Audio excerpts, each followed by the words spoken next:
স্বাগতম সবাইকে। আজ শোনাব এক বিস্তৃত নগরীর কাহিনী, চাঁদ রাজার হারানো নগরী।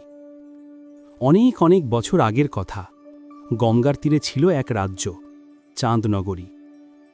সেই রাজ্যের রাজা, চাঁদ রাজা, প্রজাদের ভালোবাসায় ধন্য, ন্যায়পরায়ণ আর সাহসী এক শাসক। তার রাজ্যে দিন কাটত আনন্দে, বাজারে হাসির রোল, রাজপ্রাসাদে নাচ গান, আর গঙ্গার হাওয়ায় ভেসে আসত সুখের গান। কিন্তু একদিন রাতের আকাশে ছুটে গেল এক উল্কা। আচার্য বললেন, রাজা মহাশয়, এটি অশুভ লক্ষণ। রাজা হেসে উত্তর দিলেন, ভাগ্যের ওপরে রাজাদের জোর চলে না আচার্য।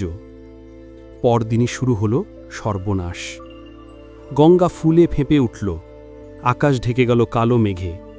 বজ্রপাত, ঝড় আর তীব্র বৃষ্টি গ্রাস করল চাঁদনগরীকে।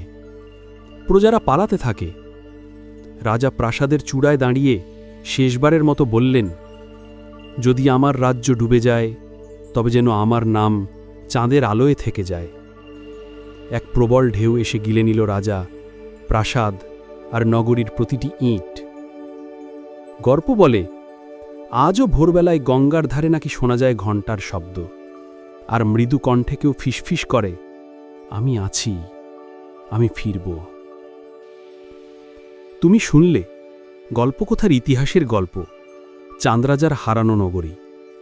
এমন আরও রহস্যময়, ঐতিহাসিক আর ভয়ের গল্প শুনতে চাইলে আমাদের চ্যানেল গল্পকথা সাবস্ক্রাইব করে রাখো, আর পাশে থাকা বেল আইকনটা চাপতে ভুলো না, যাতে প্রতিটি নতুন গল্প পৌঁছে যায় তোমার কাছে সবার আগে।